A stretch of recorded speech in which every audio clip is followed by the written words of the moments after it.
Here you are. Welcome. There is nothing you need to do right now. Nothing you need to remember. Nothing you need to solve.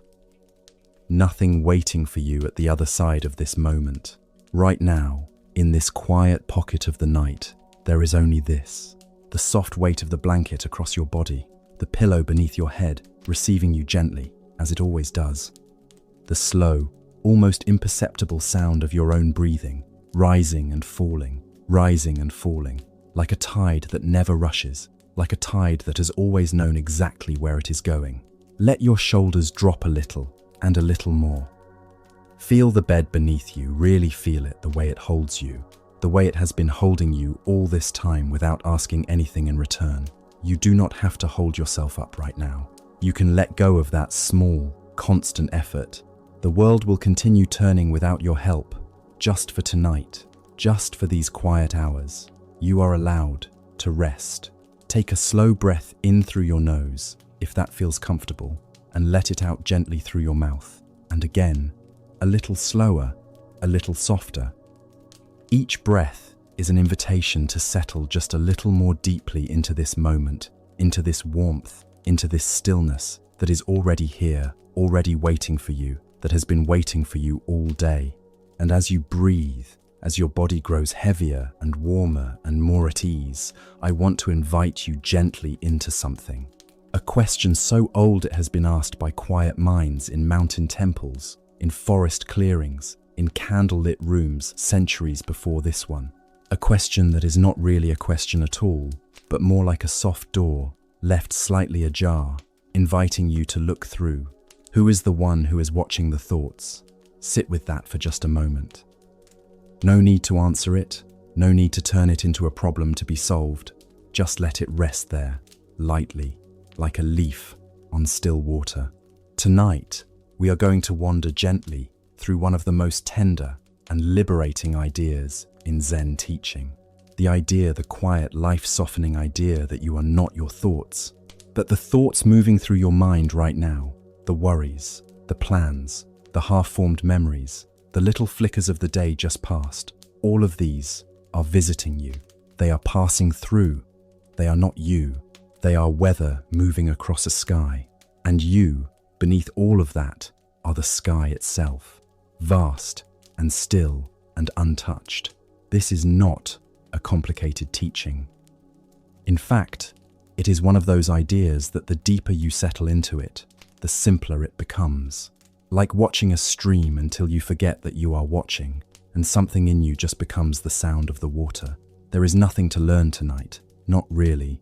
There is only something to remember, something your body already knows, even if your mind has been a little too busy to notice.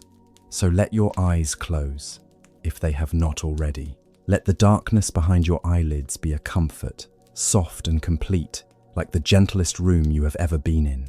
And let me speak to you for a while about the nature of thought and the nature of the one who watches thought and the deep, unhurried peace that lives beneath it all. When you lie here in the dark, you may notice that the mind does not immediately stop. This is not a problem. The mind is a little like a stream, and a stream does not stop flowing simply because the sun has gone down. Thoughts come, a flicker of something you said, or something someone said to you. A task that feels like it is still tugging at the hem of your attention, a face, a word. A sound from somewhere in the day that has lodged itself softly in the mind and replays now, quietly, like a piece of music you cannot quite name. These things arise. They have been arising in minds like yours and mine for as long as there have been minds at all. And in the old Zen tradition, the teachers did not say, stop thinking. They did not say, empty your mind, force the thoughts away, fight the current. That is not the teaching. The teaching is something much quieter and much more kind. It is simply this: notice the thought, and then notice that you are noticing it.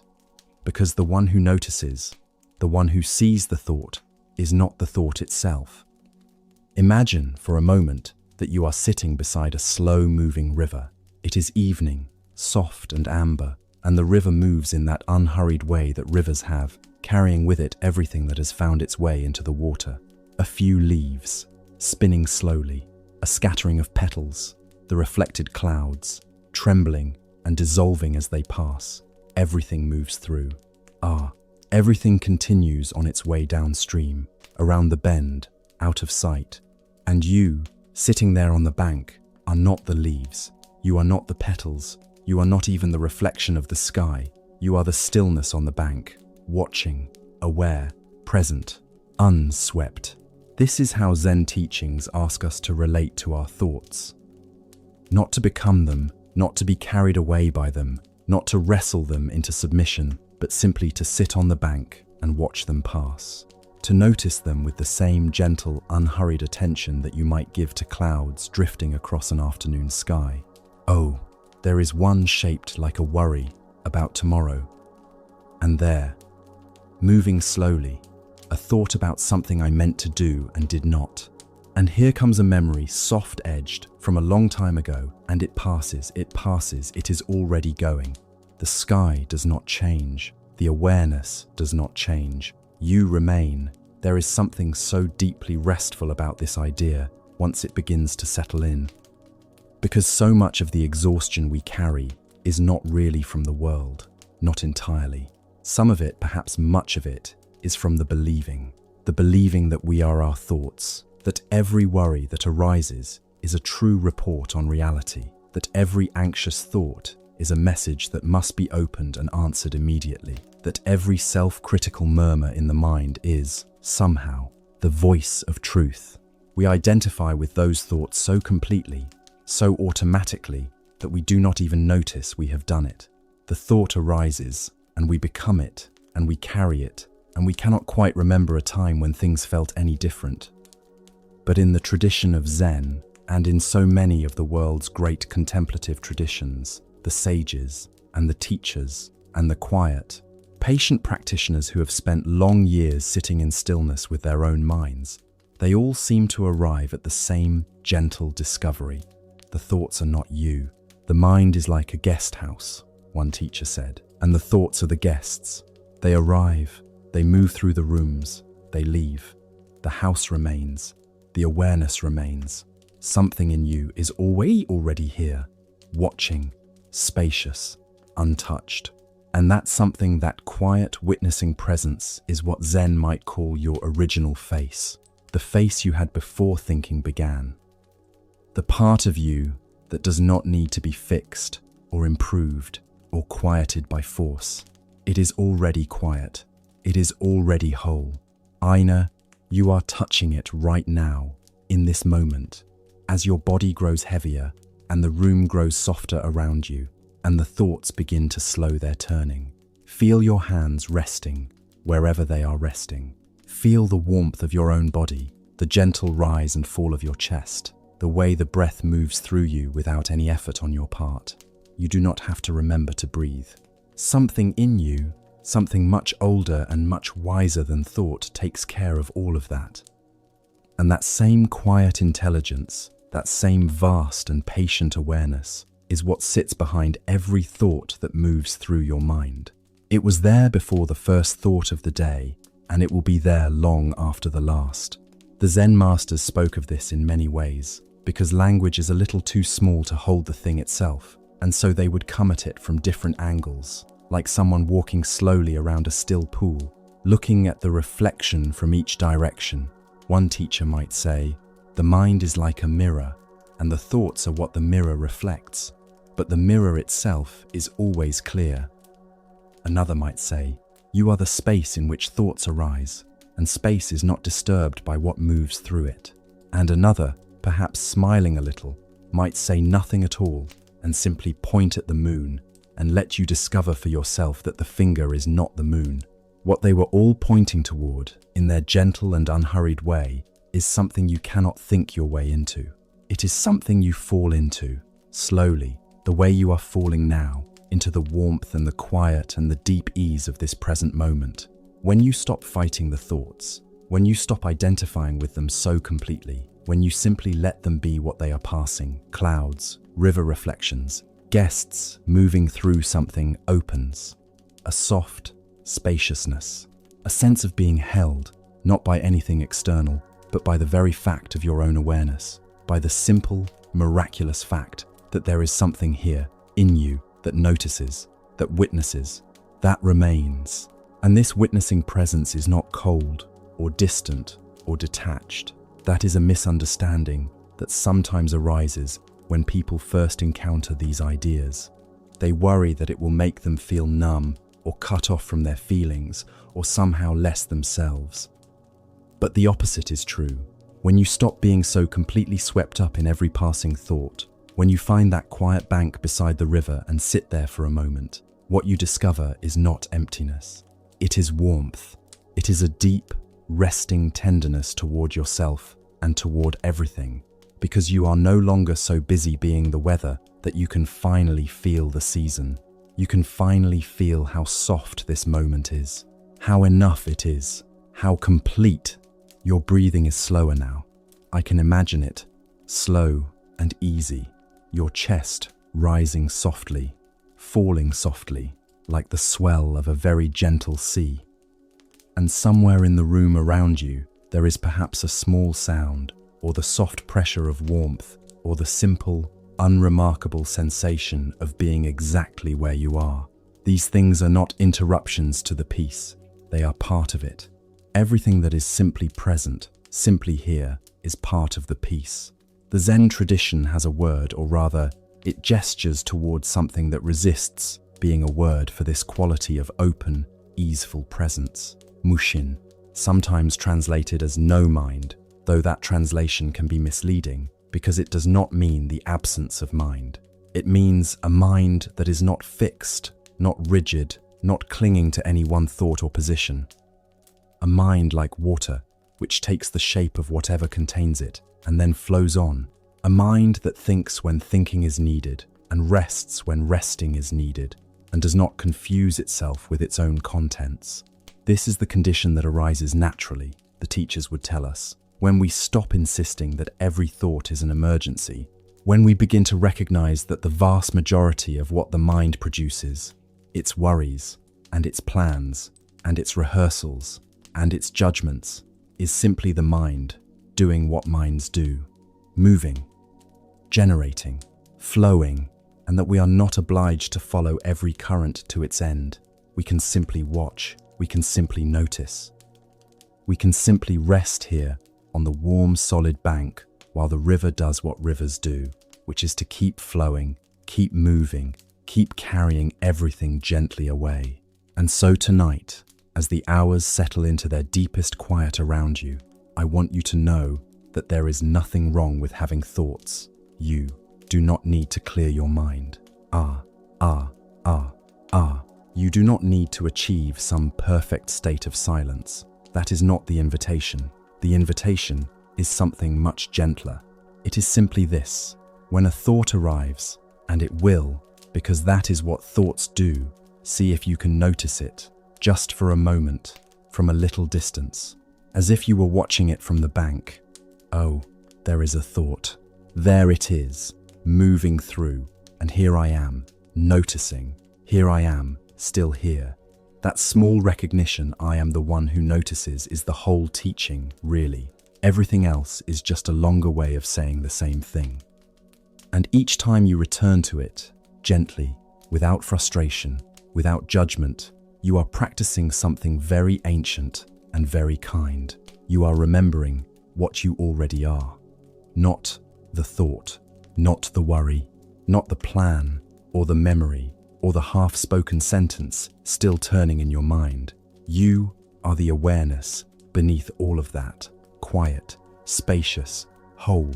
And right now, in this warm and darkened room, that awareness is already here, already resting, already still.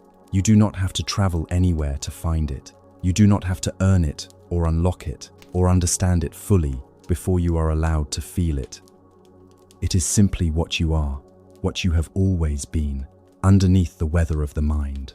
Let the thoughts slow a little now, not by force, never by force, but simply by letting them, simply by not reaching for them, simply by resting your attention on something soft and close and real, the warmth of the bed, the air moving gently through your nostrils, the small, easy weight of your hands. These are not nothing.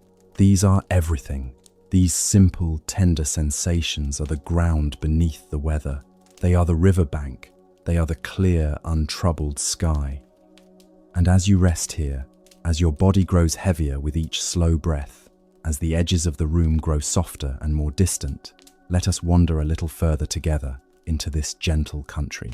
Let us follow this river a little longer, unhurried, through the quiet evening of the mind, through the old Zen gardens where the raked sand holds its patterns in the moonlight, through the tea rooms where a cup of warm water is given and received in perfect silence, through all the places where human beings have sat, through all the ages of the world, and let themselves simply be. Let themselves be held by the moment, without asking the moment to be different. Without asking themselves to be different, this is perhaps the most ancient form of rest there is, not the rest that comes after effort, but the rest that was always here, beneath the effort, waiting with infinite patience for you to notice it. There is a story, told quietly in the Zen tradition, of a student who came to his teacher exhausted, not physically tired, though the body too was weary.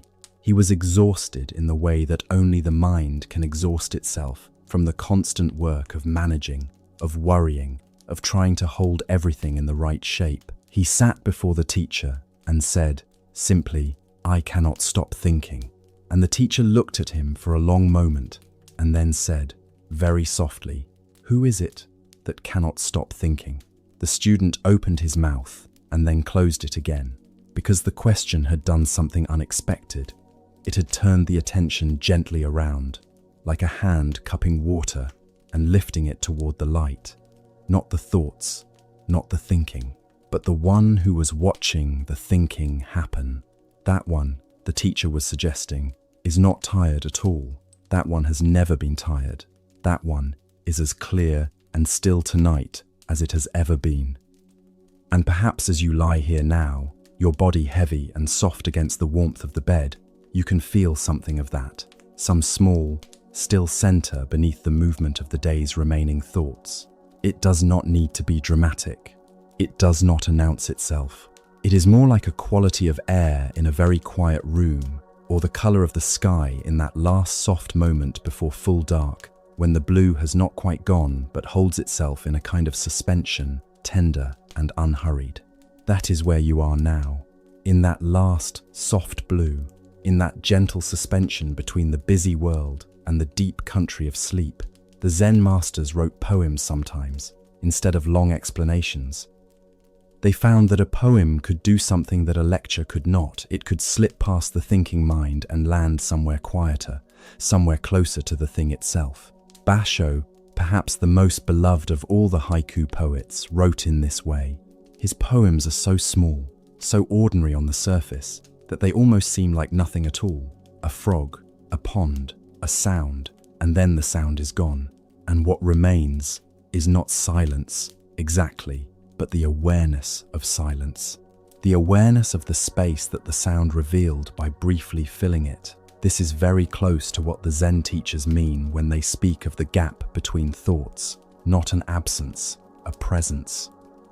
An open, luminous presence that was always there, and that the thought, by passing through, briefly illuminates the way a bird briefly illuminates the sky by crossing it. Your thoughts are like that, each one a small bird crossing, and the sky, the deep and patient sky, does not change, does not follow, does not wish the bird had flown differently, or not at all.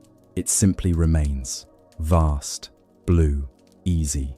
Let your breath be a little longer now, not forced, not controlled, just allowed, just given a little more room, the way you might open a window on a warm evening, not to make something happen, but simply to let the air find its own way in. There, that gentle expansion, that quiet release. Again, softly, the air coming in, the air going out.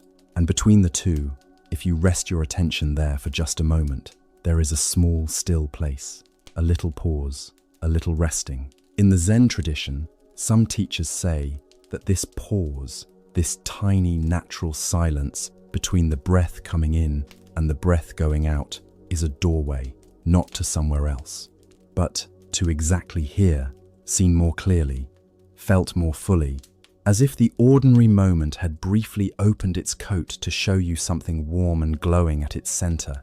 You have been here all along. In all the ordinary moments of your life, in all the cups of morning tea and evening conversations and long afternoon hours and quiet walks, this presence has been here, looking out from behind your eyes, listening with your ears, feeling the warmth of the sun on the back of your hand. It has never been missing. It has simply been overlooked, the way you might overlook the silence of a room, because you are so busy listening to what is being said inside it. But the silence was always there. It is always there. And tonight, in the slow dark of this particular night, you are close to it. You are very close. The old Zen gardens, and perhaps you can let your mind rest gently on this image, were not designed to be exciting. They were designed to be returned to. You were meant to sit before the same raked gravel, the same arrangement of stones, day after day, season after season, and find that each time you sat, you were slightly different, and so the garden was slightly different, and so the meeting between you and the garden was always, quietly, new. The garden itself did not change. Your eyes changed. Your tiredness changed. Your mood, like weather, passed through. But the garden held its stillness, its patience, its simple, undemanding arrangement of rock and sand, and the careful marks of the rake. And in sitting with it, in returning to it without expectation, something in you gradually learned to be like it, to hold a little of its patience, to be a little less insistent that things be other than they are. This is perhaps the softest of all the Zen teachings, and the one most suited to this hour. Not the dramatic enlightenment, not the sudden thunderclap of realization those stories exist, and they have their place, but they are not for this hour. This warm and heavy-limbed hour, when the body wants to let go, and the mind is beginning, slowly, to allow it. For this hour, the teaching is the garden, patient, quiet, asking nothing, offering its stillness to whoever comes, and simply sits. You are sitting now, in your own way. Lying in the warm dark, your eyes closed, your breath finding its own slow rhythm, and you are the student and the garden both. You are the one who watches, and you are the stillness being watched. Somewhere, in a city you will never visit, in a country whose language you may not know, someone else is lying in their own dark room tonight, their body also growing heavy, their thoughts also beginning to loosen and drift. And before them, perhaps, in some other century, someone else lay in a different kind of room, with different sounds outside the window, a different quality of darkness, and felt this same, slow, loosening, this same sense of the day releasing its hold. Human beings have been doing this forever, lying down in the dark and letting go, drifting from the world of thought into the deeper country of rest. And there is something quietly wonderful about belonging to that long, unhurried lineage. You are not alone in this. You are doing something ancient and universal and deeply, simply kind to yourself, kindness toward oneself.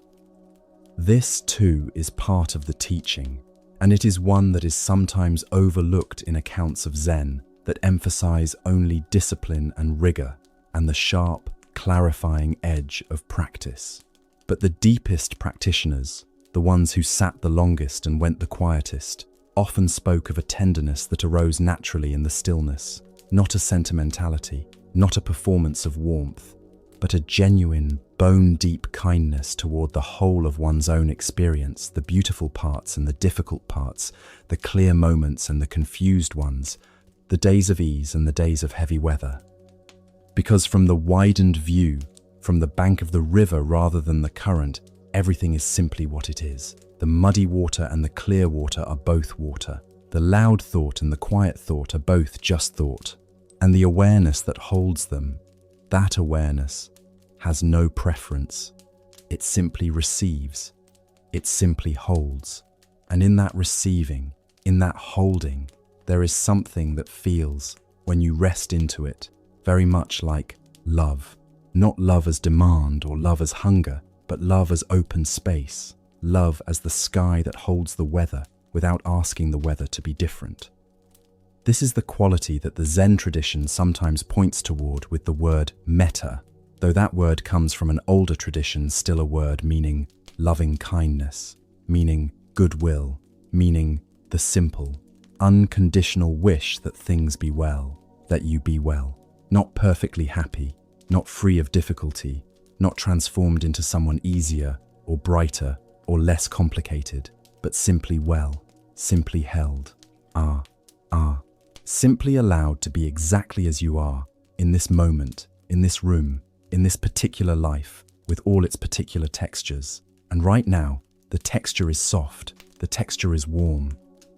The texture is the slow movement of breath and the gentle weight of the body and the sound of your own heartbeat, if you listen closely enough, that patient, rhythmic keeping of time that does not hurry even when you hurry, that does not panic even when you panic, that simply continues, steady and unhurried, doing its deep work in the dark interior of you. You have carried that sound with you your whole life without ever really listening to it. But it is there. It has always been there. A kind of music so familiar it becomes silence. A kind of presence so constant it becomes the background of everything. Rest into that background now. Let it hold you. Let the thoughts continue if they need to, moving through like slow boats on a dark river, each one carrying its small cargo of memory or worry or tomorrow's errand, and then moving on. And then gone around the bend, and the river dark and quiet again, and you still here on the bank, watching, resting, held by the warm earth beneath you. There is a particular quality of mind that begins to arise in the last stretch before sleep, a softening of the edges between things, a gentle blurring of the boundaries that the waking mind works so hard to maintain. The boundary between self and room, between thought and sensation, between the sound of the night and the sound of your own breathing, these edges soften, these lines dissolve a little, and the Zen teachers, in their different vocabulary, point towards something similar when they speak of non-separation, of the falling away of the sense that there is a hard, fixed self on one side and a hard, fixed world on the other. What remains when that boundary softens is not nothing, it is connection. It is a kind of homecoming, very quiet, very ordinary, not dramatic at all, just the gentle sense that you are not separate from this moment, that you belong to it, and it belongs to you, and the belonging is mutual and easy and has always been the case. You belong to this night, to this room, to this slow river of breath. You belong to the long, quiet lineage of all who have rested, all who have let go, all who have closed their eyes in the dark and trusted, even without fully understanding why that rest was safe, that the night was kind, that morning would come without them having to hold it in place through the hours. You can let it all be held by something larger, the night itself, the quiet itself, the deep, ordinary miracle of a body knowing how to rest without being told. Let your hands be heavy now. Let the muscles of your face grow soft, the small tensions around the eyes, the gentle holding in the jaw. Let them go, the way a hand releases something it has been carrying for a long time, not with drama, not with ceremony, simply with the recognition that it is time, that the carrying is done, that what was held can now be gently, safely put down. You have carried enough today. You have thought enough. You have done enough. Whatever remains undone will still be there, patient and manageable in the light of tomorrow. But right now, there is only this, the breath, the warmth, the soft, dissolving edge of waking. A Zen teacher once said, when asked how to meditate, simply this: sit down and stop going somewhere else. Just that. Sit down or lie down, in this case, in this warm dark, and stop going somewhere else.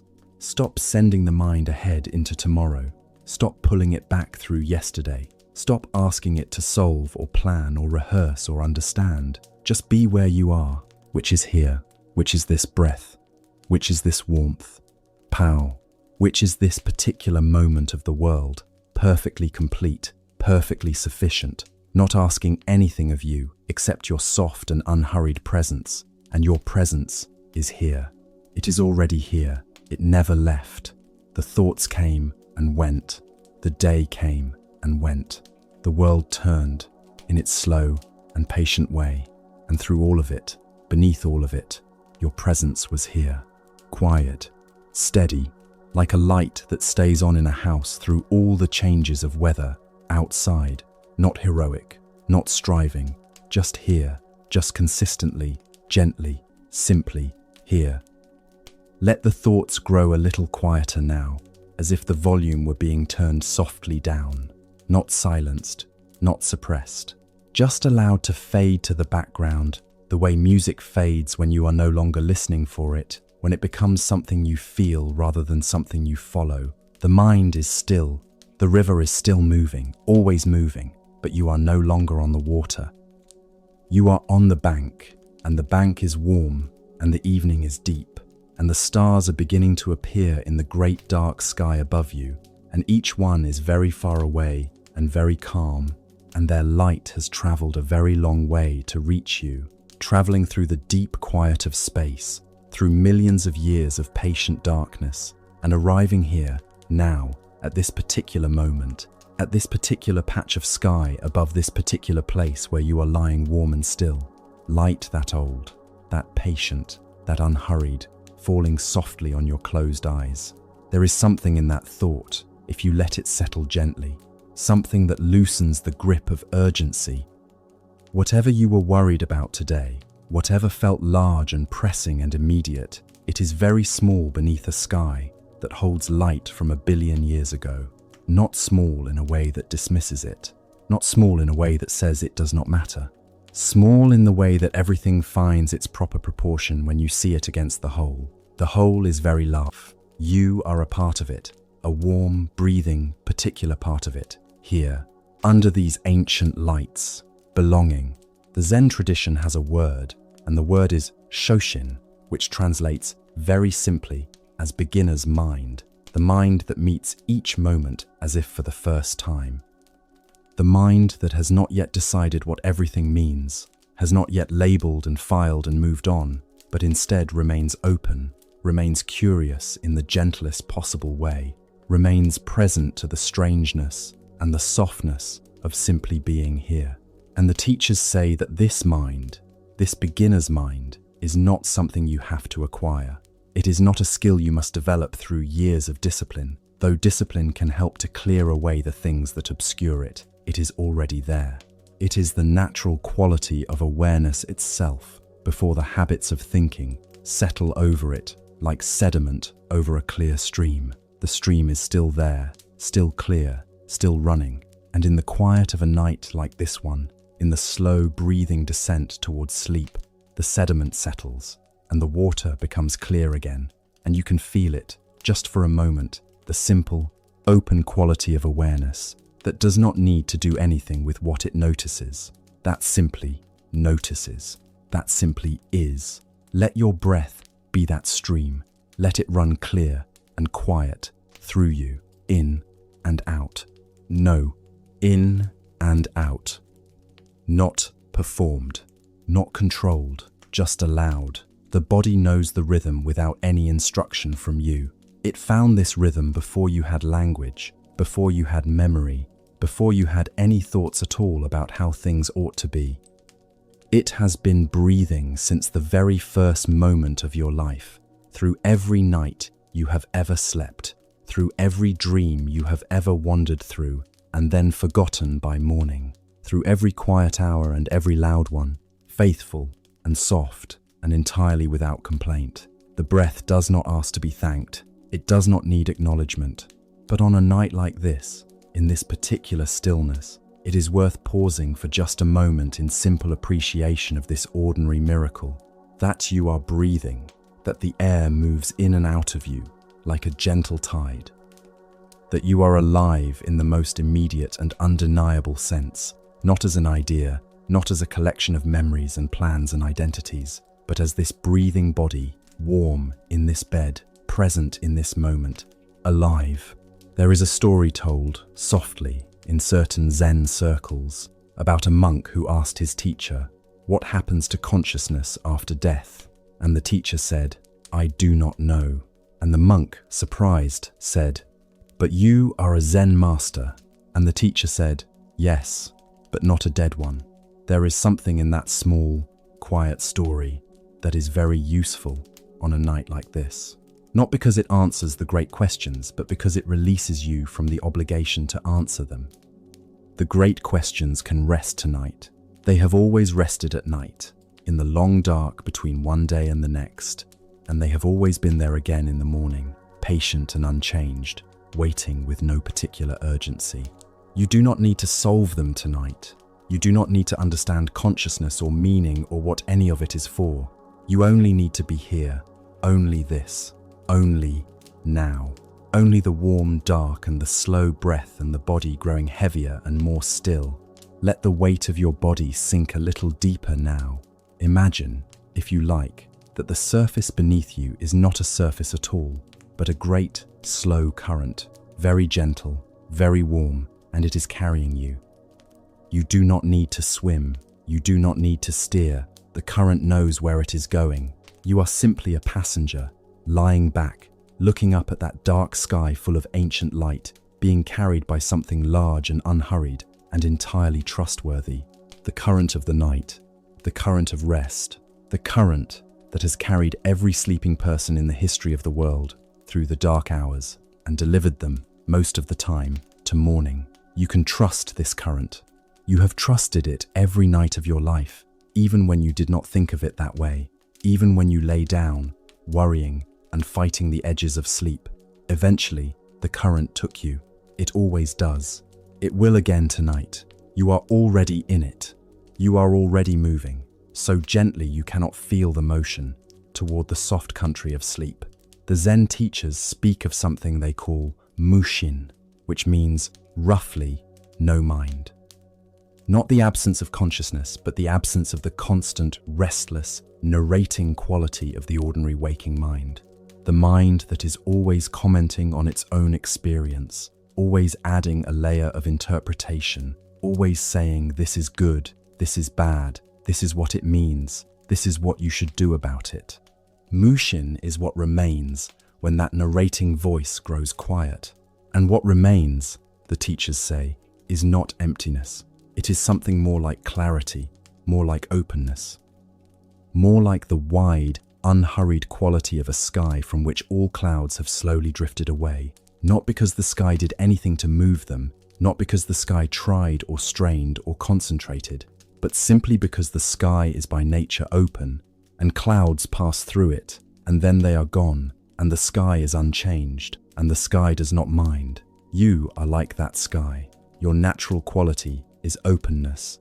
The clouds are the thoughts, moving through, and tonight, as you drift towards sleep, the clouds are growing fewer and slower, and the sky beneath them is very wide, and very blue, and very still. Notice how your thoughts have perhaps already become a little less sharp at the edges. How they arise now with less insistence. Earlier in the day, a thought could feel urgent, could feel like a summons, like something that required your full attention and immediate response. But now, in this warmth, in this quiet, in this slow descent, the thoughts that come are softer, rounder, less demanding. They arrive the way sounds from outside arrive in a warm room, a car passing in the street, a light wind in the leaves of a tree somewhere, heard but not followed, noticed but not pursued. They say something and then they fade, and you have already let them go before you even decided to let them go. This is natural. This is the mind doing exactly what it is supposed to do at this hour. Moving from one mode into another, from the sharp, tracking, solving mode of the day into the soft, open, receiving mode of the night.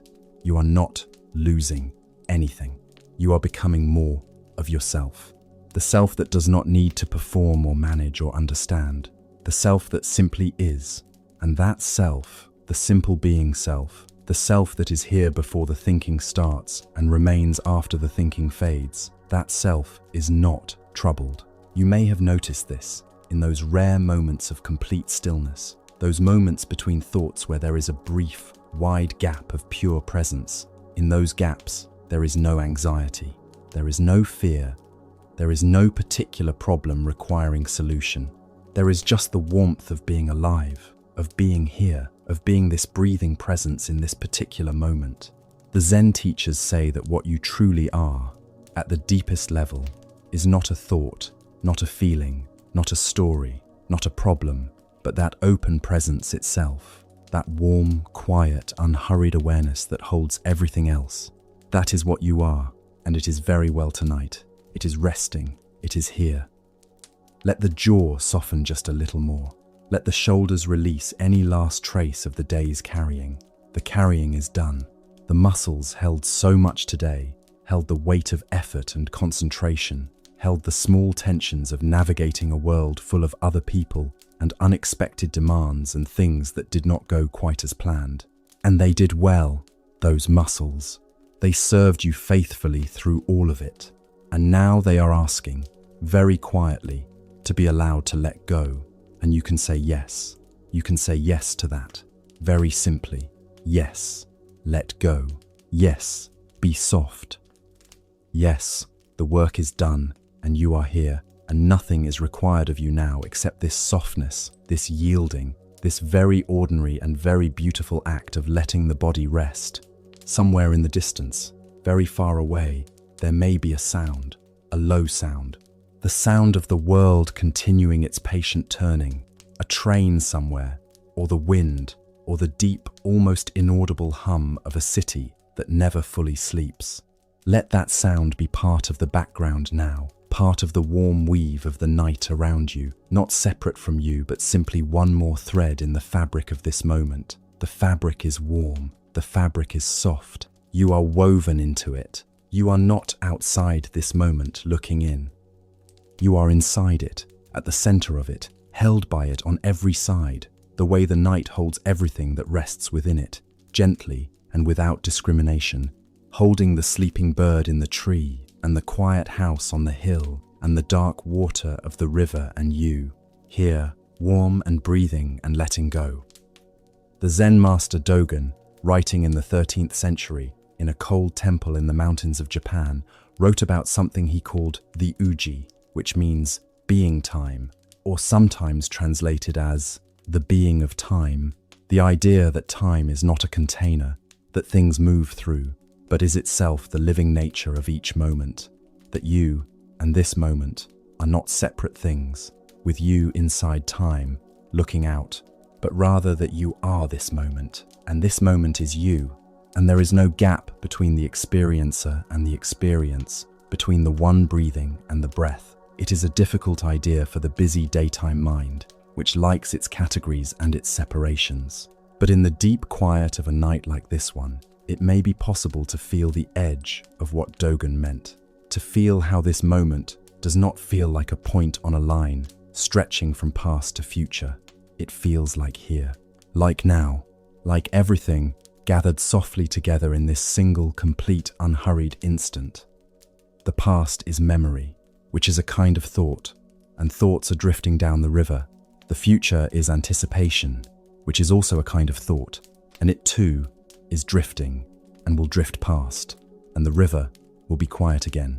What remains is this, just this particular quality of the dark, this particular warmth, this breath, this one moving slowly through you now. You do not need to understand it.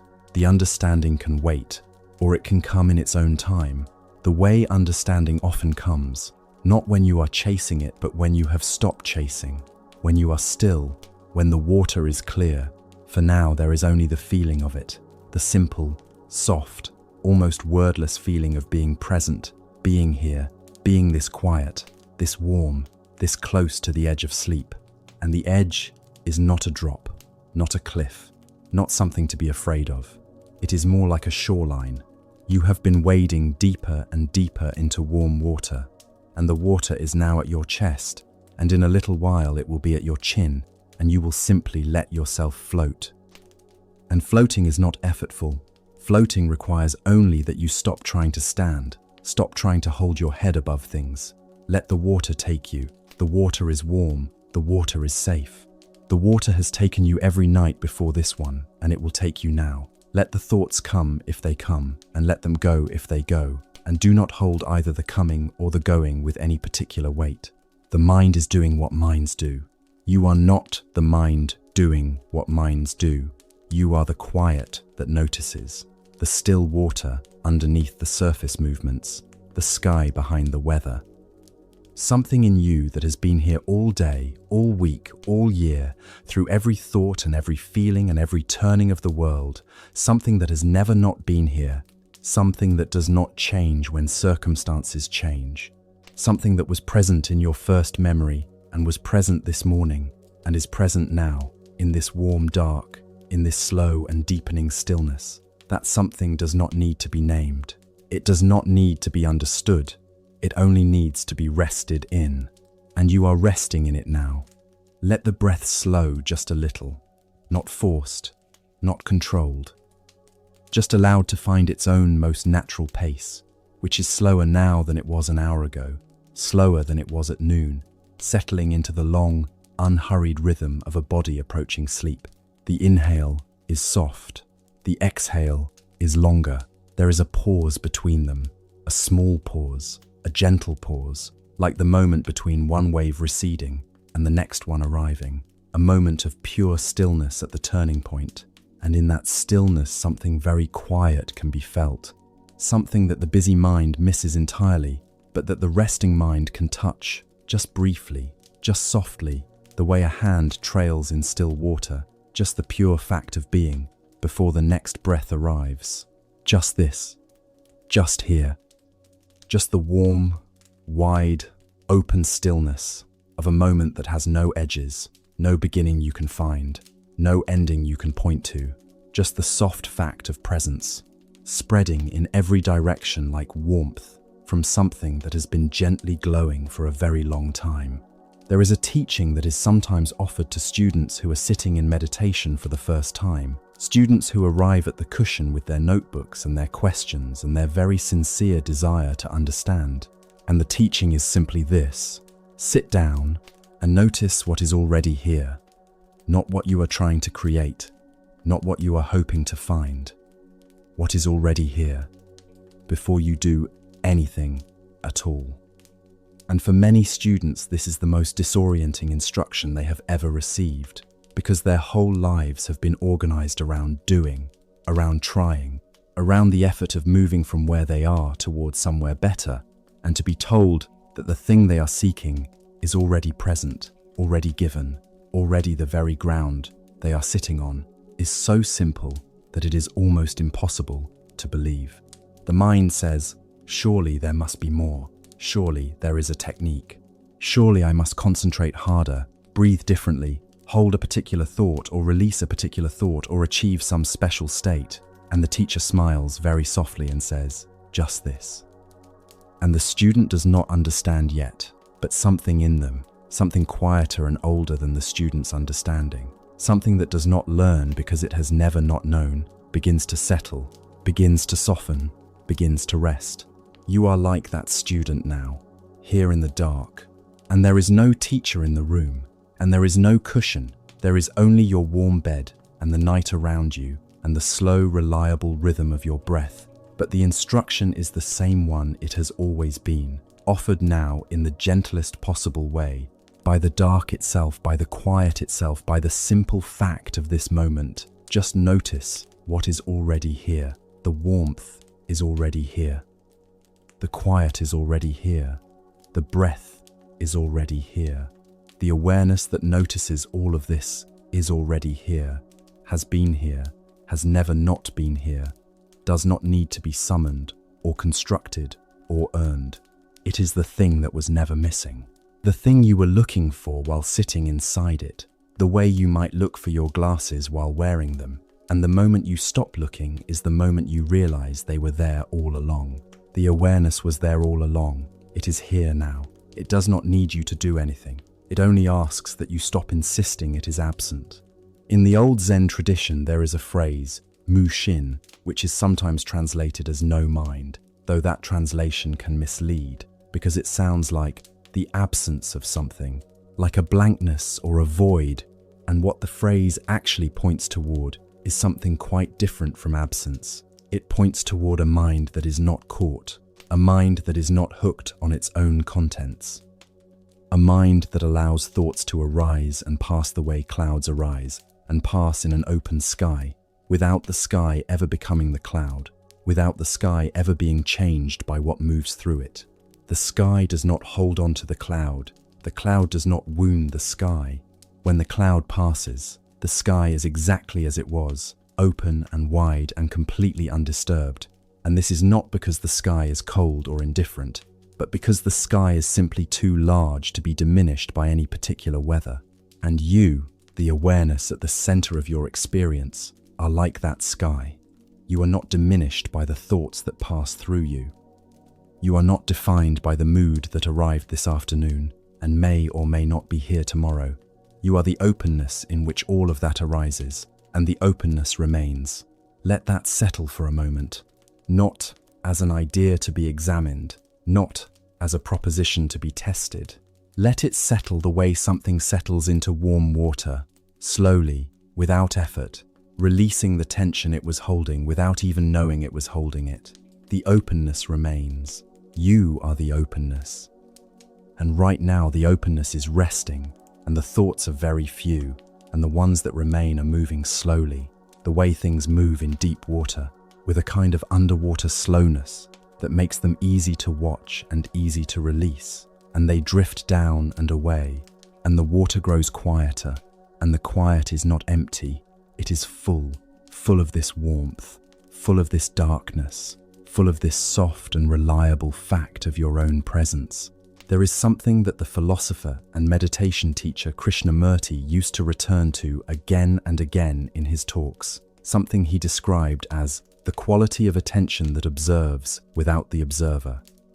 It is a strange phrase, and if you are hearing it for the first time in the sleepy dark, perhaps it does not need to be understood tonight. But perhaps it can be felt at the edges, the way you can feel the shape of a room, even when you cannot see it, by the quality of the silence it contains. What he was pointing toward was this, that most of the time, when we think we are simply observing something, we are in fact observing it through a very thick lens made of all our previous experiences, our preferences, our judgments, our memories of similar things, our hopes for how it will turn out, so that what we think we are seeing clearly is actually being seen through an enormous amount of accumulated history, and the accumulated history is always coloring what we see, always slightly distorting, always adding its particular tint. And this is the activity of the self, the constructed self, the self made of stories and habits and definitions.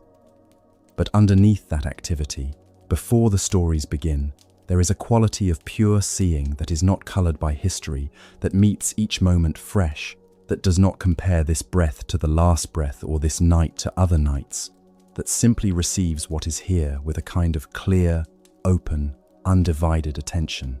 And that quality of attention, that seeing before the seer intervenes, is something very close to what the Zen tradition means when it speaks of your original face, the face you had before your parents were born, the awareness that existed before the self-story began to be written, and that exists still underneath the story as the very medium in which the story is told. You do not need to find it. You are already inside it. The finding would be just another story. The searching would be just another activity of the constructed self.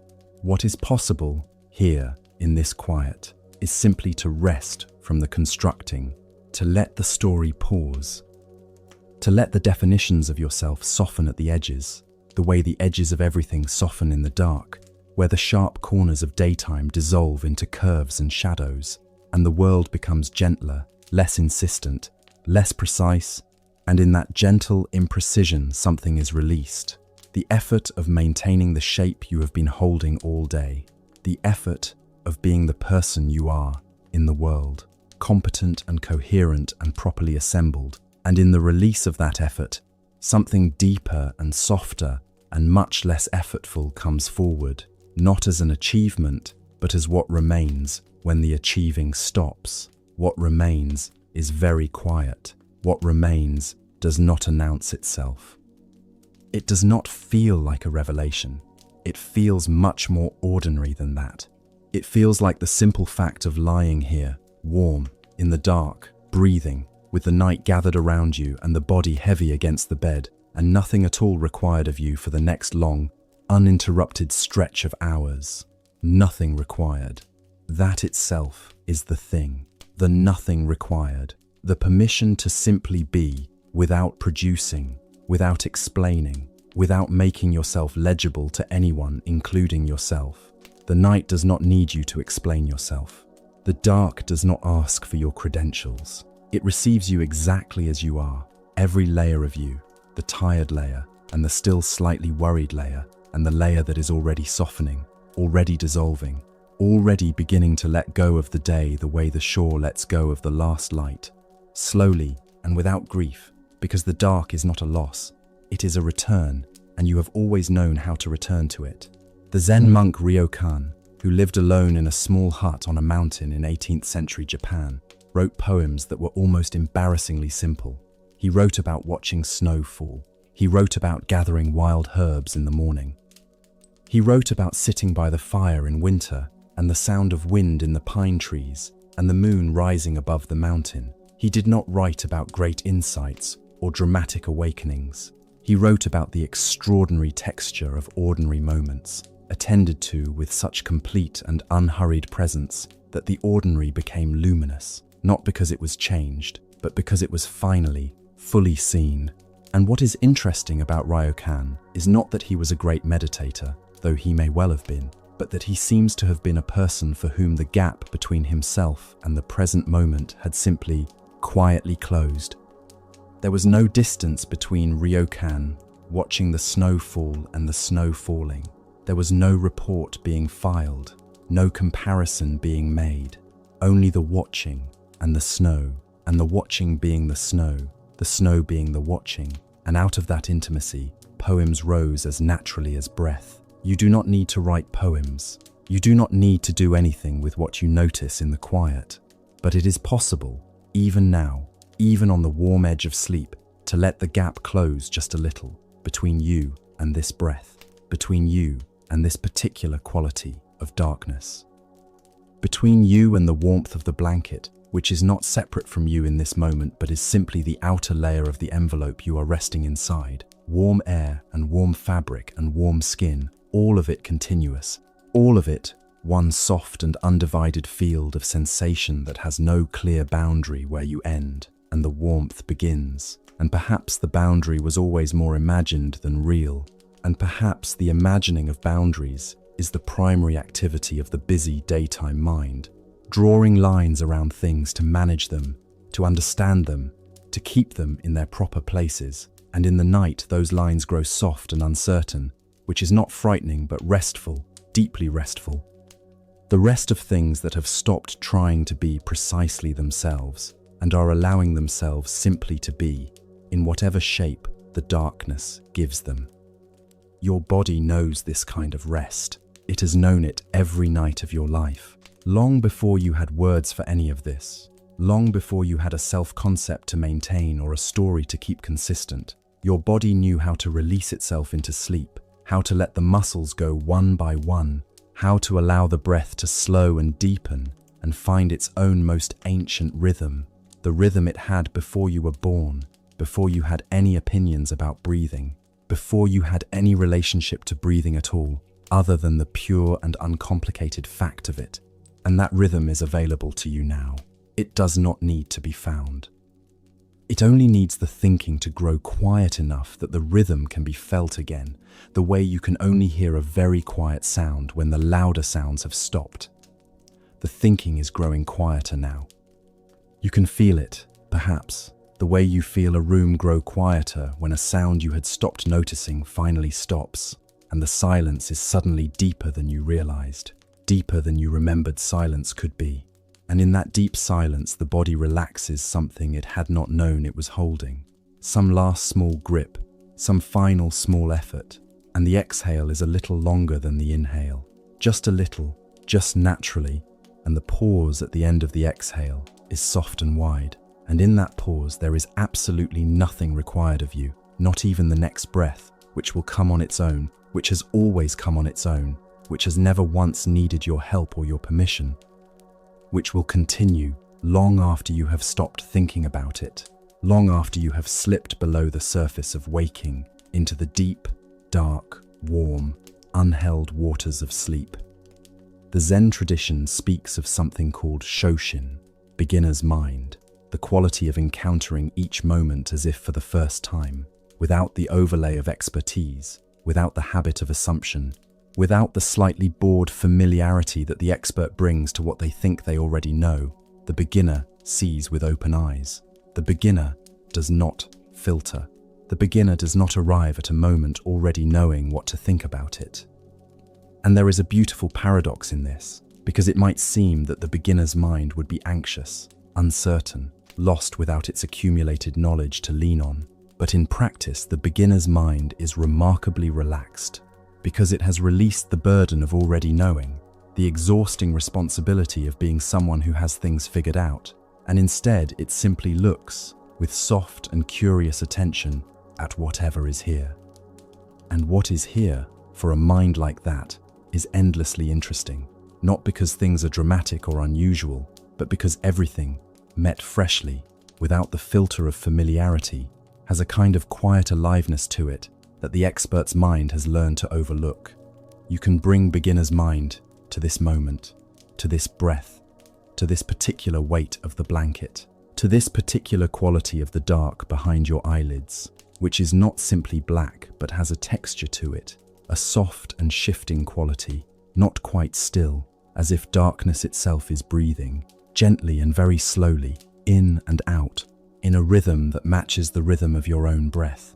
Or perhaps it is not matching your breath, but rather you are matching it, breathing in the rhythm of the dark, which is the rhythm of the night, which is the rhythm of everything that is quietly alive in this moment.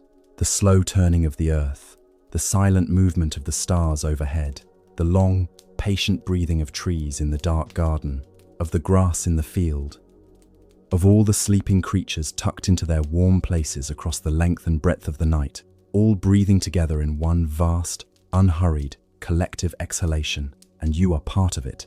One breath among uncountable breaths, one warm body among countless warm bodies, all of them resting, all of them letting go, all of them held in the same enormous, gentle, endlessly patient dark. There is no separation in sleep. In sleep, the scholar and the child and the anxious and the peaceful all go to the same place, all dissolve into the same soft dark, all release the particular story of themselves with equal completeness, because sleep does not distinguish between them, does not prefer one kind of mind over another, does not ask for any qualifications. It asks only for the one thing you are very capable of giving right now in this warm and settling stillness, and that is the willingness to release the hold, just this hold, just this last small grip on the shape of waking, this last faint effort to remain a particular person in a particular place with a particular set of thoughts that need tending. The thoughts do not need tending tonight. They will be there in the morning, or different thoughts will be there, and you will tend to what needs, tending in the bright, rested clarity of morning. And it will be easier then, everything is easier then, after the long and generous rest that is even now beginning to open around you, like a door swinging slowly inward in a dark and quiet room, opening onto something even darker, even quieter, even warmer. A room within a room, a stillness within the stillness. The place where the last thought unravels, like a thread pulled slowly from a loosely woven cloth, not breaking, not torn, simply drifting free, floating, and then gone, and in its place only the warm and wordless dark. There is a teaching in Zen that is sometimes called the gateless gate, and it is a beautiful and puzzling thing to hold in the mind on the edge of sleep, because it is not really a gate at all, or if it is a gate, it is one that was never closed, one that has no lock. one that you have been standing in front of for a very long time, searching your pockets for a key that was never necessary, because the gate opens not by effort, but by the cessation of effort, not by pushing, but by the quiet recognition that there was never anything blocking your way, that the obstruction was the seeking itself, the tense and earnest searching, and the moment the searching relaxes, the moment the hand stops reaching for the key it never had, there is simply the open space, the clear and unobstructed passage, and you walk through without knowing you have walked through, because there was never a threshold, never a moment of crossing, only the continuous, gentle, uninterrupted flow of being from one quality of stillness into a deeper one. And perhaps sleep is like that. Perhaps the reason sleep sometimes seems to slip away when you reach for it, when you think about it too directly, when you notice its absence and grow concerned about that absence, is that reaching is itself the obstacle, and the only path is the one that is not a path but a release, not a direction but a dissolving of direction, not a going toward but a gentle stopping of the going, the hands opening, the effort softening, the wanting growing very faint, and then fainter still, until it is indistinguishable from not wanting, until it is simply the still and open presence of a mind that has forgotten, temporarily and beautifully, that it ever wanted anything at all. You are not trying now. You are not going anywhere. The breath is moving, but you are not moving it. The heart is beating, but you are not beating it.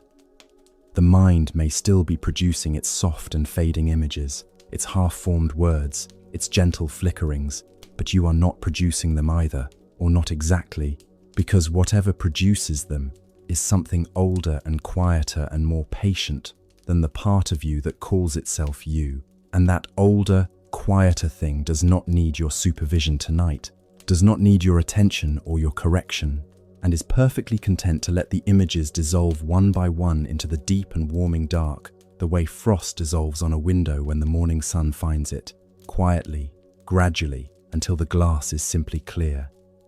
In the Zen tradition, there are stories, teaching stories, not meant to be solved but meant to be held loosely, like warm water in cupped hands, stories that do not go anywhere in particular, that do not arrive at conclusions, that circle softly around something that cannot quite be said and can only be gestured at with words, the way you might gesture in the dark toward a light you cannot quite see but can somehow sense, warmly and without urgency, knowing it is there. One such story is very simple. A teacher sits with a student in a garden, and the student is troubled, as students so often are, by the great and difficult question of the self, of who they are, beneath all their thinking, beneath all their striving, beneath all the accumulated weight of memory and habit, and the particular story they have told themselves about their own life. And the student asks the teacher to show them their original face, the face they had before their parents were born, before the world gave them a name and a role and a set of expectations to carry. And the teacher says nothing.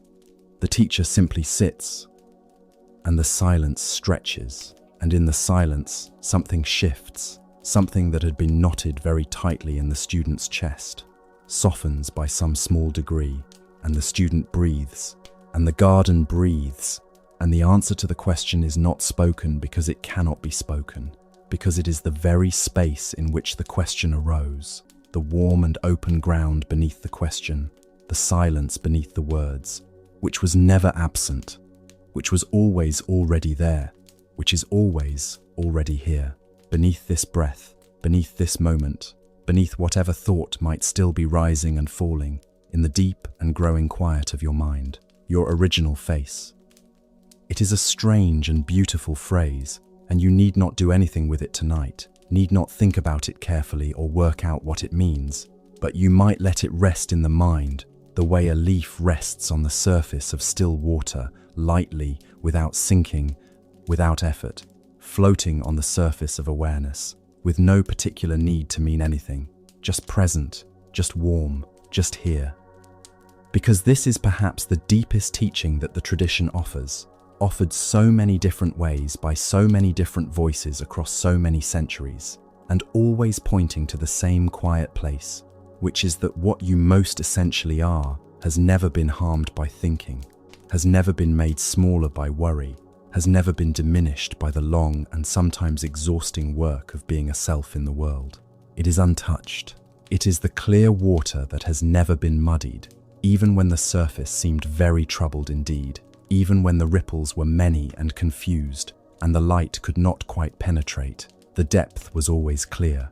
The depth is clear now, and you are sinking, slowly and without effort, through the layers, through the cooling and quieting surface layers, where the day's thoughts still drift in slow dissolution, down through the gentler middle layers, where images form and release without urgency, down toward the deep places, where the water is very still and very dark and very warm, and the pressure is the even and encompassing pressure of being held completely, held from every direction at once, so that there is no direction, no above or below, no here or there, only the encompassing warmth of the depth, only the silence that is deeper than any silence you have known while waking, only the slow and enormous breathing of something that has no name, because names belong to the surface, and you are not at the surface now. The Zen master Dogen wrote, in the 13th century, in language that has drifted across 800 years to reach you here in this dark and quiet room, that to study the self is to forget the self. Not to understand it, not to master it, not to finally figure it out, but to forget it. To let the grip of self-concern soften so completely that for a moment, or for a long moment, or for the whole long, generous hours of the night, the self is simply not the subject of attention, not the center around which everything turns, not the anxious narrator describing each experience as it passes. And in that forgetting, something is not lost but found, or not found exactly, because finding implies a search, and there is no search in this forgetting, only the open stillness of a mind that has set down its most familiar burden and found, in setting it down, that the burden was not precious, was not necessary, was in fact quite comfortable to release, and that the hands that held it are lighter now, and open, and the dark that touches the open hands is soft and warm and asks nothing. You have spent so much of your life being a someone. It is not a criticism. It is simply what life asks, and you have met that asking with great effort and care, the effort of maintaining continuity, of remembering who you are from one moment to the next, of carrying your history forward and your plans ahead, of being recognizably yourself across all the changing weather of experience. It is remarkable work, truly, and the mind does it without rest, without complaint, without even being asked, because it is so deeply habitual that it has long since forgotten it is doing it at all. But tonight, in this long dark, the work can pause, the maintenance can pause, the continuity can rest. There is no one who needs you to be anyone in particular for the next several hours, no one who requires the performance of the self, no situation that calls for the managed, curated, effortful version of you. There is only the warmth and the dark and the breath and the body, heavy and soft and sinking, and the mind growing lighter, even as the body grows heavier, growing emptier in the most beautiful way. The way a room grows emptier when everything unnecessary has been gently and without drama carried out, and what remains is simply the room itself, the clean bare walls, the still air, the quality of quiet that belongs to a space that has been cleared, that holds nothing it does not need, that is simply and completely itself, in the most uncomplicated way. Emptiness, in the Zen understanding, is not a bleak or frightening thing. It is not the emptiness of lack or loss or loneliness. It is the emptiness of a sky that has no clouds in it, which is not a damaged sky, not a sky that has failed, but a sky that is fully and completely sky, expressing its nature without obstruction. It is the emptiness of a clear pool at dawn, before the wind has found it, the surface smooth and still and perfectly reflective, not because something has been done to it, but because nothing is disturbing it, because it is resting in its own nature. which is to be still when nothing is moving it. And your mind, resting now, can be like that. Can grow still in the way that water grows still when it is left alone, when nothing stirs it, when the room is quiet and the night is long and there is no reason for any ripple anywhere, and the surface smooths and then smooths further and then further still until the distinction between the surface and the depth is almost impossible to find, because the stillness goes all the way down, all the way through, and the water is simply water, resting, clear and dark and very, very quiet. Somewhere, at some depth that is neither close nor far, something is breathing. You can feel it, or perhaps you can only sense it, the way you sense a presence in a room without seeing it, a warmth, a rhythm, something patient and enormously calm, breathing in a cycle so slow that each breath is less a breath than a tide, a long and gentle inward, a long and generous outward, a pause so full and wide between them that it holds a whole world in its stillness. And this breathing is not yours, or not only yours, or rather, it is the breathing that your breath is part of, the way a river is part of the rain that fell and the sea it flows toward, not separate, not different in nature, only different in scale, and the scale is dissolving now, gently, without drama, the edges of you growing soft and indistinct, the boundary between inside and outside growing porous, and then barely there, and then simply a habit of thought that you have released, along with all the other habits of thought, release them all into the wide and patient dark, and what remains is the breathing, and the warmth, and the dark, and no particular opinion about any of them. There is a quality that the tradition calls wu wei, which is often translated as non-doing or effortless action, the action of water finding its way downhill, not forcing, not planning, not deciding, simply moving in the direction that is natural, following the shape of the land without argument, going where it goes with complete and unconflicted willingness. And this is how sleep comes, not by effort, not by strategy, not by the tense and earnest application of techniques, but by the simple willingness to follow the natural shape of this moment, which is sloping gently downward, which is inclined toward the deep and quiet, which is leading you, without urgency, without insistence, simply leading you by the gravity of its own warmth toward the place that is already waiting, that has always been waiting, that does not close or grow impatient, that simply holds its warmth and its quiet in readiness, the way the earth holds warmth long after the sun has left it, stored deep and enduring, available to whatever rests upon it, given freely, without condition, without measure, without end. And there is something in that endlessness worth staying with for a moment, worth letting settle into the soft and open place you have become, which is simply that what is given freely without condition cannot be lost, because it was never held in the way that things can be held and then taken away. The warmth beneath you has no ledger. The dark around you keeps no record.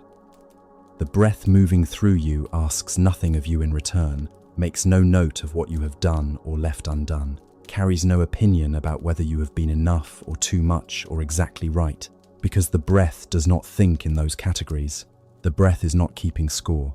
The breath is simply breath, faithful and uncomplicated, doing what breath has always done, since the very first breath, which was not so different from this one, this soft one, this slow one moving through you now in the long and patient dark.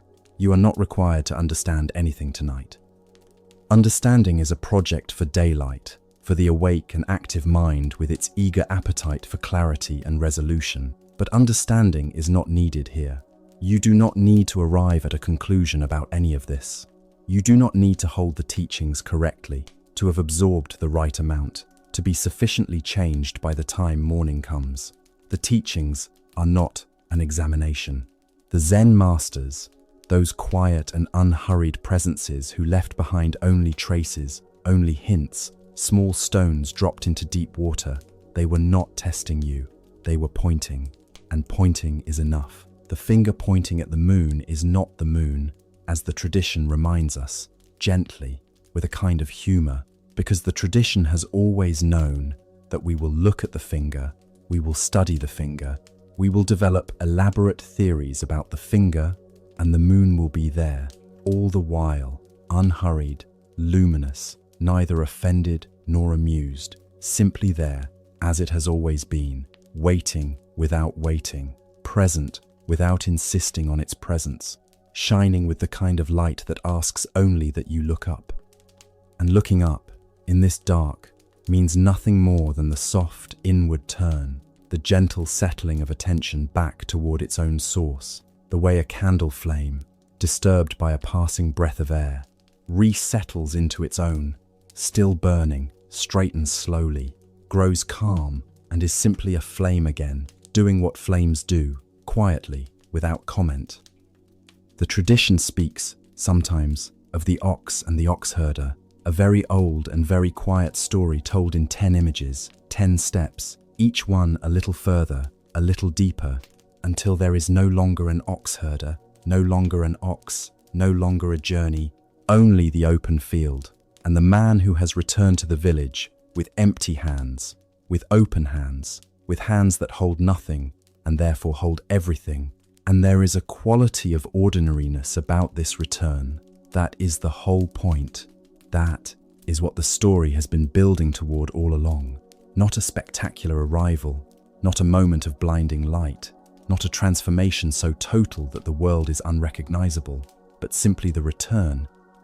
The carrying of water, the chopping of wood, the unremarkable continuation of ordinary life by someone who is no longer mistaking ordinary life for something less than what it is, which is everything, which is complete, which is already and has always been already sufficient. You do not need to chop wood tonight. You do not need to carry water. Tonight, the ordinary task is only this, only the soft work of letting the body be a body and the mind be a mind, and neither of them be more than that. Neither of them carry the weight of what they are not. The body not carrying the burdens that belong to thought, the mind not carrying the tensions that belong to the body, everything released to its own level, its own nature, its own quiet competence, because the body knows how to rest without being told, the heart knows how to beat without instruction, the breath knows its own rhythm, without any supervision from you at all, and all of it, the whole gentle system of you, is tending to itself right now, in the dark, in the warmth. With enormous and unhurried care, there is a word, sometimes used in these traditions, that is very difficult to translate, and perhaps the difficulty is itself instructive. Perhaps what resists translation is doing so because it points to something that language, by its nature, circles around without quite reaching, the way water circles a stone in a stream, acknowledging the stone, shaped by the stone, and yet never quite identical with it. The word is suchness, or thusness, or just this, the bare, unmediated quality of the thing as it is before the thinking begins, before the comparing and the naming and the categorizing and the fitting of the thing into the story of what things mean. The suchness of this moment, which is only this warmth, only this dark, only this breath, only this heaviness in the limbs, only this growing stillness in the mind, not interpreted, not evaluated, not placed in relation to other moments or held up against some standard, simply allowed to be exactly what it is, exactly as it is, for no reason and with no agenda, because it is, because here it is, and here you are, and between those two facts there is nothing that needs to be added. When children fall asleep, they fall in such a particular way, a way that adults watch with a kind of wistful attention, because there is in it something that the adult body remembers and longs for without quite knowing how to find again. The child simply stops, one moment present, engaged, full of the small and vivid urgency of being a child in a world that is still so new, and then, the next moment, gone, simply gone, the face smooth, the breathing changed, the small body released into a heaviness that is completely without self-consciousness, without monitoring, without the faint background hum of the watchful self that in most adults never quite goes quiet, never quite leaves the room. The child does not manage the transition.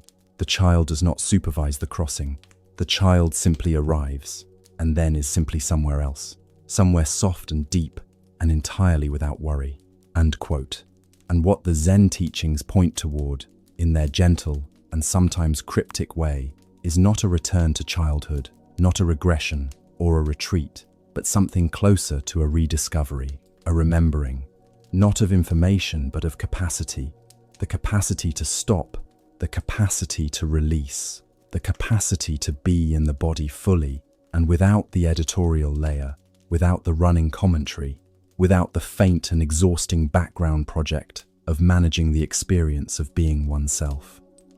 Because that capacity was never lost. It only became overlaid, covered over the way a path becomes covered by fallen leaves in autumn, not gone, not destroyed, only hidden, only temporarily obscured, and the leaves are soft, and the night is long, and you can rest here, at the edge of that path, and let the leaves settle. Let the wind move them gently.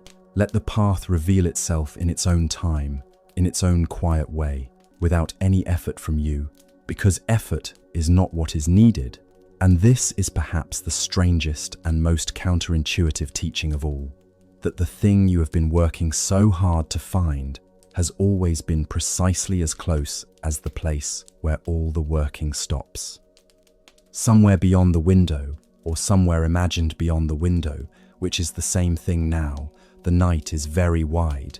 You know this without looking. You know the way the night holds everything, the way it is indifferent, in the most generous sense, not cold, not uncaring, but simply vast enough to hold everything, without preference, without distinction, the sleeping and the waking, the troubled and the peaceful, the certain and the lost, all of them held in the same enormous, patient, unhurried dark. And you are one of these, held like all the others, held without special arrangement, held simply by virtue of being here, which you are, which you always have been, which requires nothing more from you than the simple fact of your presence, already given, already accomplished, already completely and quietly enough. The Zen tradition has a fondness for paradox, for the statement that seems to contradict itself, and in the contradiction opens a small door into something that ordinary logic cannot quite enter. The sound of one hand, the face you had before your parents were born, the questions are not meant to be answered. They are meant to stop the answering mind in its tracks, to create a small pause, a stumble, a moment in which the usual machinery of thought finds nothing to grip, nothing to process, nothing to compare against the existing catalogue. And in that moment of suspension, in that small and startled pause, something else can be noticed, something that was there all along but could not be seen because the machinery was in the way, running constantly, filling every available space with its useful and incessant noise. And tonight, you are not required to find your face before your parents were born. You are not required to hear the sound of one hand, or to resolve any paradox, or to reach any insight at all. Tonight, the teaching is only the stillness itself. The lesson is only the quiet. The understanding is only the breath, going in, going out, going in again, very slowly, very gently, in a rhythm so steady and so soft that it is less something you are doing than something you are part of. The way the tide is not something the sea is doing, but simply what the sea is, pulled and released, in response to something enormous and distant and entirely beyond the category of effort. And you can feel this if you let yourself feel it, the pull and the release, the inward and the outward, and between them, the pause that is not empty, but full of a quiet that has no bottom, that goes down and down through the dark and warm layers of you into something that the thinking mind has no name for, something that was here before the first thought and will be here after the last, patient and untroubled and entirely at rest. You are drifting now. You may have already been drifting for some time without quite knowing it, the way a boat drifts when the rope is loosened and the current is gentle, not a dramatic departure, not a casting off into wild water, but a slow and barely perceptible movement. An increasing distance from the shore, and the shore is growing softer in outline, the details of it losing their sharpness, the faces and the voices and the unfinished things, and the things you meant to do, and the things you are not sure you handled well, and the things you are looking forward to, and the things you are uncertain about, all of it growing softer, all of it becoming part of the same soft background. The shore receding not because it is gone, but because you are moving, gently, without effort, without paddle or sail, simply carried by the current of this long and patient night toward the deeper water, the still water, the water that is very dark and very quiet and entirely without ripple. The masters knew this drift.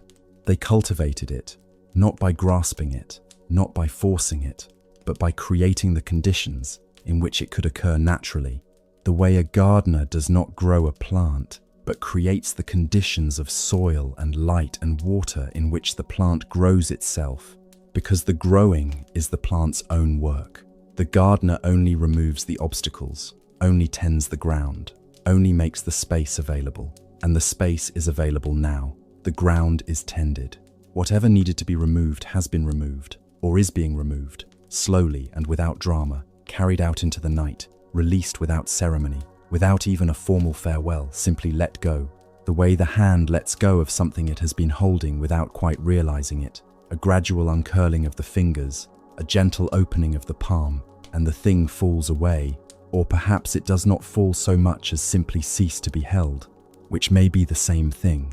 The holding was the only thing keeping it close, and now the holding is done, and what was held is already gone, already dissolved into the dark, already part of the wide and generous night that keeps nothing, that releases everything, that simply holds the space for everything to pass through it, unchanged, unjudged, received and then gently given on.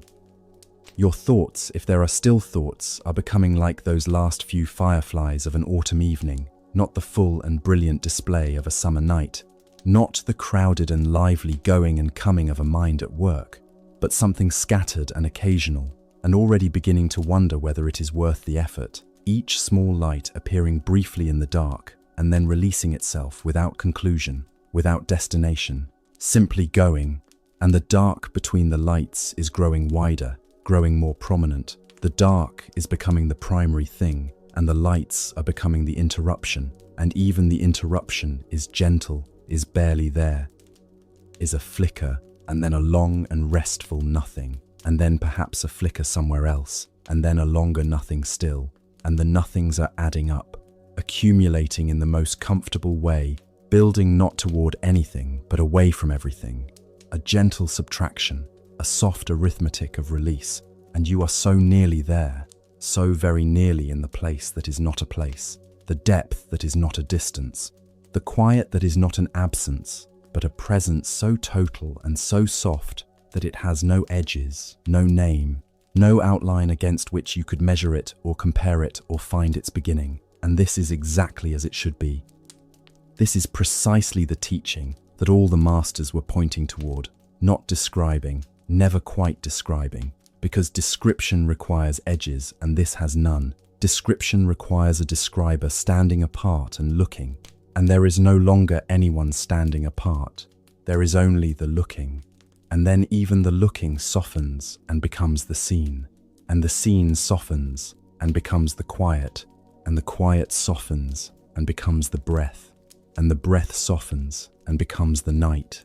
And the night is large and warm and patient and asks nothing of you, nothing at all, not even your attention, not even your awareness. It simply continues. The way the sky continues, whether or not there is anyone to look at it, the way the stars continue their long and silent burning, whether or not there is any mind below to notice the light. And you are continuing too, beneath all the layers that you gathered throughout the long day, beneath the names you answered to and the roles you filled, and the thoughts you thought, and the feelings you carried. There is something continuing that has nothing to do with any of that, something that simply persists, the way a river persists beneath its surface, which may be ruffled or still, bright or dark, but the water moves through regardless, finding its way by gravity, finding its way by the oldest and simplest logic, the logic of flowing toward what is lower and quieter and more open, and you are flowing now. You can feel it if you turn your attention inward, very gently, very softly, not searching for anything, not expecting anything, just allowing the attention to rest on the interior dark, the way you might rest a hand on still water, not to disturb it, not to measure it, only to feel it. And what you feel is warmth, and what you feel is stillness. And what you feel beneath the stillness is something that has always been there, patient as stone, quiet as deep soil, something that never needed to be searched for because it never went anywhere. Something that the Zen teachers called your original face, the face you had before you were given a name, before you were given a story, before the first thought arose and began its long and busy commentary on everything. That face is resting now. It is resting in the way that things rest when there is nothing to resist, no effort to maintain, no shape to hold. It is resting the way water rests when it has found its level, the way a stone rests at the bottom of a clear pool, settled and still and entirely without concern. And the water above it may move and shift and carry light across it or shadow, but the stone remains, and you remain beneath whatever moves across the surface of you, beneath whatever thoughts still drift by like slow clouds on a very still night. You remain unchanged, unhurried, untroubled. The clouds are very few now, very far apart, very soft at the edges.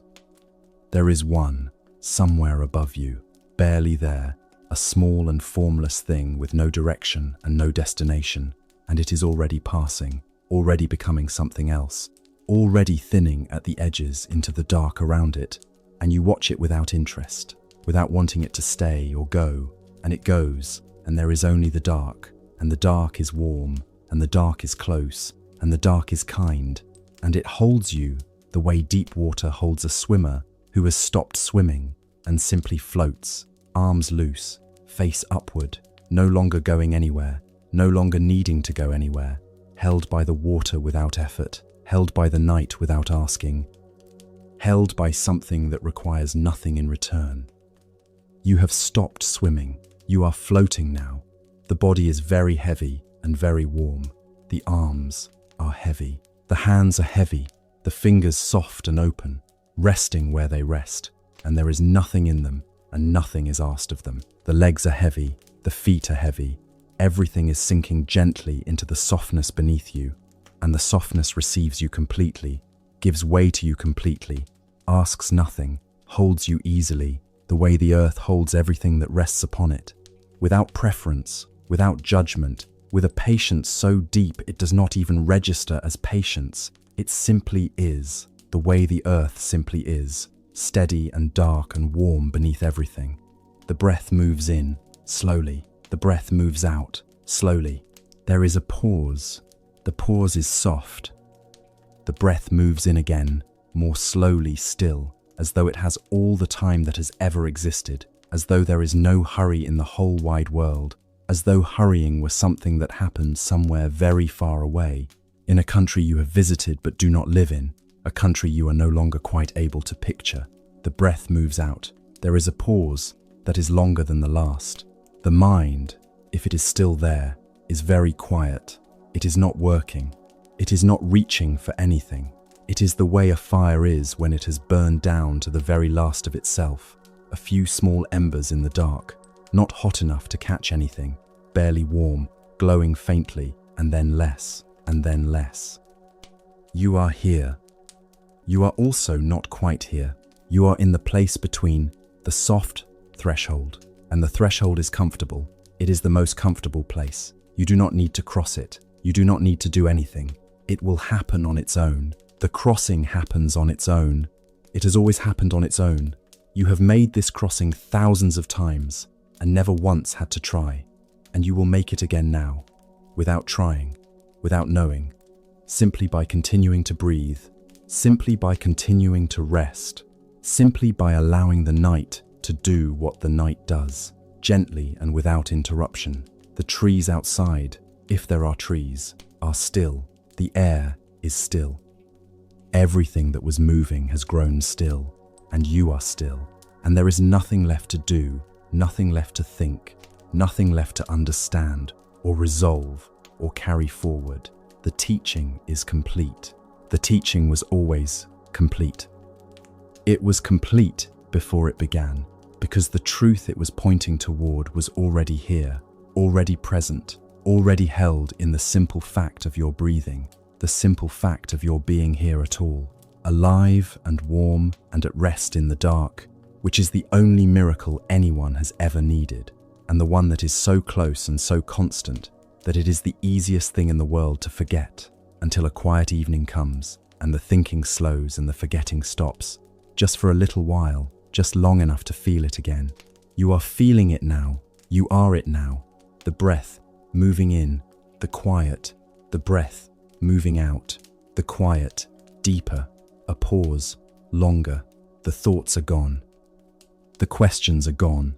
There is only this warmth, this dark, this breath, slower now, so slow, so soft, so still. You are home.